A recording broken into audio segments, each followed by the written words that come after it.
இப்போது வஉசி அவர்களை பற்றி இந்த வீடியோவில் நம்ம பார்க்க போகிறோம். அதுக்கு முன்னாடி சின்னதாக பார்க்கணும் சுதேசி இயக்கம். இந்த சுதேசி இயக்கம் எதனால பிரபலம் அடைஞ்சது, எதனால இந்த கொள்கைகள் வந்து அதிகம் மக்கள்கிட்ட பிரபலப்படுத்தப்பட்டது அப்படின்னு பார்த்தீங்கன்னா, 1905 கர்சன் பிரபு என்கிறவர் வந்து வங்காளத்தை இரண்டாக பிரிக்கிறார். மேற்கு வங்காளம், கிழக்கு வங்காளம். இது 1905 தான் பிரித்தாலும் கூட இதுக்கு முன்னாடி 1800 1850 அந்த டைமில் இருந்து இந்த வங்காளத்தை பிரிக்கணும், இந்து முஸ்லீமை பிரிக்கணும் அப்படிங்கிற கொள்கையை வந்து அவங்க நிறையா டைம் முயற்சி பண்ணாங்க. ஆனால் தோல்வி அடைஞ்சிச்சு. ஆனால் கர்சன் பிரபு வந்ததுக்கப்புறம் இதை பிரிச்சுட்டாங்க. ஆனால் இவங்க எதிர்ப்புகள் நடக்கும் இந்து முஸ்லீமுக்கு இடையே அப்படின்னு நினச்சாங்க. ஆனால் அதுக்கு மாறுபாடாக ஒற்றுமை அதிகரிக்க தொடங்குச்சு. இதை அவங்க எதிர்பார்க்கல. இருந்த போதிலும் இந்த வங்க பிரிவினையை எதிர்த்து சுதேசி இயக்கங்கள் அதோட வேலையை நிறைய டைம் செய்ய ஆரம்பிச்சுது. இந்த சுதேசி இயக்கம் என்ன பண்ணுச்சு அப்படின்னா, அந்நிய பொருட்களை புறக்கணித்தல், சுதேசி நிறுவனம் ஊக்குவித்தல், சுதேசி நிறுவனங்களை ஊக்குவித்தல், தன்னாட்டு நம்ம இந்திய நாட்டு பொருட்களை ஊக்குவிக்கிறது, தேசிய கல்வியை முன்னெடுத்தல். இதான் முக்கியமாக அதோட கொள்கையாக எடுத்து பண்ணிகிட்டு இருந்துச்சு. இப்போது இது தமிழ்நாட்டில் என்ன எதிர்வினை ஆடுச்சுன்னு பார்த்தீங்கன்னா, தமிழ்நாட்டில் வஉசி, சர்க்கரையார், சுப்பிரமணிய பாரதி, சுரேந்திரநாத் ஆர்யா இவங்க எல்லாருமே ஒரு சிறந்த தலைவர்கள். அது மட்டும் இல்லாமல் இவங்க என்ன பண்ணுறாங்க அப்படின்னு பார்த்தீங்கன்னா, ஆயிரக்கணக்கில் பொதுமக்கள் கலந்து கொண்ட பொதுக்கூட்டங்கள் நடத்தி இந்த சுதேசி இயக்க கொள்கைகளை பரப்புகிறாங்க. முதலாக தமிழ் பயன்படுத்தப்படுகிறது. இது நீங்கள் கொஞ்சம் 12th புக்கில் பார்க்கும்போது என்ன வரும் அப்படின்னா, இந்த சுதேசி எதிர்ப்பு இந்த கொள்கைகளை பரப்புகிறாங்க பார்த்தீங்களா, அதை கண்காணிக்கிறதுக்காக பிரிட்டிஷ் என்ன பண்ணுவாங்கன்னா, இந்த மேடை பேச்சுக்கள், பொது பேச்சுக்களை கண்காணிக்கவும் சுருக்கெழுத்து முறையை அறிமுகப்படுத்தியிருப்பாங்க. வீடியோவும் ரெக்கார்ட் பண்ணியிருப்பாங்க. இதெல்லாம் வந்து காவல்துறைக்கு ஃபஸ்ட்டு சொன்ன ஐடியாலஜி பிரிட்டிஷ் வந்து. ஸோ இதையும் ப்ரீவியஸ் இயர் கொஸ்டினில் கேட்டிருக்காங்க. இதெல்லாம் விட்டிங்க அப்படின்னா மக்களிடையே நாட்டுப்பற்று எப்படி கொண்டு வருதுன்னு பார்த்தீங்கன்னா, தேசபக்தி பாடல்கள் இது மாதிரி நிறைய பாரதியாரோட கவிதைகள் மூலியமாக கொண்டு போகிறது, சுதேசி கருத்துக்களை பரப்பும் இதழ்கள் மூலியமாக கொண்டு போகிறது அப்படின்னு பார்த்தீங்கன்னா நிறைய கருத்துக்கள் மக்கள்கிட்ட கொண்டு போயிருக்காங்க.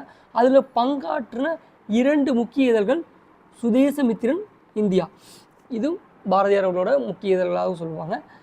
அது மட்டும் இல்லாமல் விஓசி அதாவது வஉசி நம்ம என்ன பண்ணுறாரு அப்படின்னா, கப்பல் வாங்குறாரு.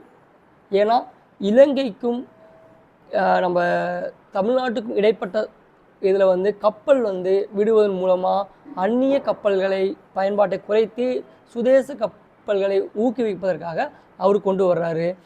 அவருக்கும் தென்னாட்டு திலகர் அப்படின்ட்டு மக்கள் சொல்கிறாங்க.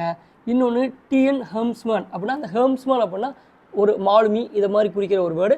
இதுவும் ப்ரீவியஸ் இயர் கேஸ்ட்டுங்க. டிஎன் அதாவது தமிழ்நாட்டு ஹெல்ப்ஸ்மேன் யார் அப்படின்னு சொல்லிட்டு கேட்டிருக்காங்க வஉசி. அதுக்கடுத்து பார்த்தீங்க அப்படின்னா, பிபின் சந்திரபால் வந்து சென்னையில் சுற்றுப்பயணம் மேற்கொள்கிறாரு. அப்போது அவரோட சொற்பொழிவுகள் இளைஞர்களை கவர்கிறது. அதில் பெரும் எண்ணிக்கையில் இளைஞர்கள் பங்கேற்கிறாங்க. அதாவது இளைஞர்களோட ஃபுல் கண்ட்ரோலும் பிபின் சந்திரபால் எடுத்துக்கிறார். ஒரு தலைவராக மாறுறாரு. அவர் பார்த்தீங்கன்னா இந்த எஸ்எஸ்என்சின்னு சொல்லுவாங்க, சுதேசி நேவிகேஷன் கம்பெனி. இது 1906 கொண்டு வர்றாங்க. யார்? நம்ம வஉசி அவங்க கொண்டு வர்றாங்க. அவங்களோட அதுக்கப்புறம் பார்த்தீங்கன்னா அதில் 2 கப்பல் காலியா லாவோங்கிற கப்பல் வாங்குறாங்க. எங்கேருந்து கப்பல் வாங்குறாங்க அப்படின்னா, ஃப்ரான்ஸ்லேருந்து வாங்குறாங்க. சரியா? ஃப்ரான்ஸ்லேருந்து வாங்குறாங்க. இது தூத்துக்குடிக்கும் கொழும்பிற்கும் இடையே ஓட்டப்படுகிறது. இந்த எங்கே தூத்துக்குடி கொழும்புக்கும் இடையே இதை ஓட்டுறாங்க. அதுக்கடுத்து பார்த்தீங்க அப்படின்னா 10 லட்சம் முதலீடு போடுறாங்க.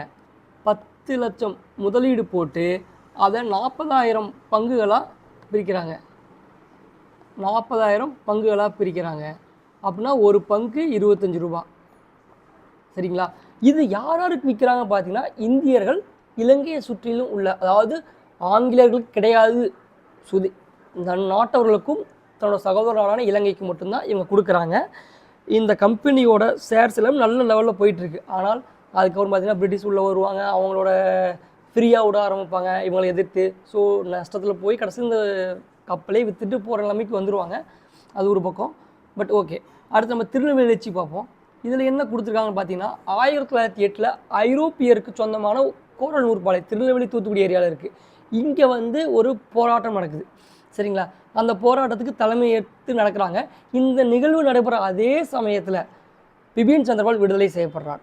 இங்கே தான் இவங்களுக்கு பிரச்சனையே வருது. யாருக்கும் சுப்பிரமணிய சிவாவுக்கும் வஉசிக்கும் பிரச்சனை வந்த காரணமே இந்த பிபின் சந்திரபால் விடுதலை செய்கிறாரு.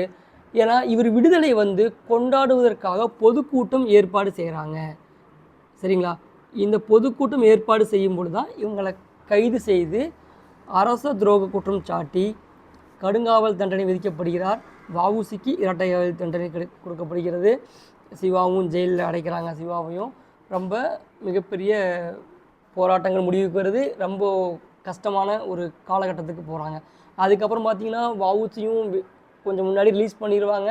ரிலீஸ் பண்ணதுக்கப்புறம் ரொம்ப கஷ்டப்பட்ட காலங்கள்லாம் அவருக்கு இருக்குது. சரி, ஓகே, அதுக்கு நம்ம போக வேண்டாம். எக்ஸாம் பாயிண்ட் ஆஃப் வியூவில் இதுக்கப்புறம் பார்த்திங்கன்னா இந்த 2 தலைவர்கள் யார் சிவாவும் நம்ம வஉசியும் கைது பண்ணுறனால திருநெல்வேலியில் கழகம் வெடிக்குது. இந்த கழகத்தில் பார்த்திங்கன்னா காவல்துறை, அதாவது காவல் நிலையங்கள், நீதிமன்றங்கள், நகராட்சி அலுவலகங்கள், கவர்மெண்ட் ஆஃபீஸர்ஸ் எல்லாமே தீக்கிரையாக்கப்படுகிறது. அதனால அந்த வன்முறை அடக்குவதற்கு துப்பாக்கி சூடு பண்ணும்போது 4 பேர் இறந்துடுறாங்க. செக்கிழுத்த செம்மல் வஉசியாக செக்கிழுக்க வைக்கிறாங்க. இந்த கான்செப்டுக்கு ஒரு பாரதியார் வந்து ஃப்ரெஞ்சு பாண்டிச்சேரிக்கு போயிடுறாரு. இதை முன்னுதாரணமாக வச்சுக்கிட்டு அரவிந்த கோஷ், வி சுப்பிரமணிய ஐயர் இவங்களாம் வந்து அங்கே போகிறாங்க. ஓகே, இந்த புக் கண்டென்ட் இல்லாமல் ஒரு சில விஷயங்கள், இந்த கோரல் நூற்பாலையில் நடைபெற்ற போராட்டத்தின் காரணமாக வஉசிக்கு ஒரு பேர் கொடுக்குறாங்க, ஃபோர் ரன்னர் ஆஃப் காந்தி. இது ப்ரீவியஸ் இயர் கொஸ்டின் கேட்டிருக்காங்க. சுப்பிரமணிய சிவா தான் வந்து அவங்க தான் வந்து ஃபஸ்ட்டு மெட்ராஸ் ஜெயிலில் கைதி. இதுவும் கேட்டிருக்காங்க. அதுக்கப்புறம் பார்த்தீங்கன்னா இந்த கப்பல் எங்கே வாங்கினாங்க, ஃப்ரான்ஸ், இதுவும் கேட்டிருக்காங்க. இந்த பங்குகள் பற்றியும் கேட்டிருக்காங்க. இந்த பங்குகள் யாராருக்கு கொடுத்தாங்க, ஆல் இந்தியர்கள், அது இல்லாமல் இலங்கையை சேர்ந்தவர்களுக்கு மட்டும் விற்றுருக்காங்க. இதை கேட்டிருக்காங்க. இன்னும் கூடுதல் தகவலுக்கு வேறு புக் நான் வந்து ரெஃபர் பண்ணி அடுத்த வீடியோவில் சொல்கிறேன். இப்போதைக்கு இந்த வீடியோ நம்ம ரேப்பப் பண்ணிக்கலாம். நன்றி.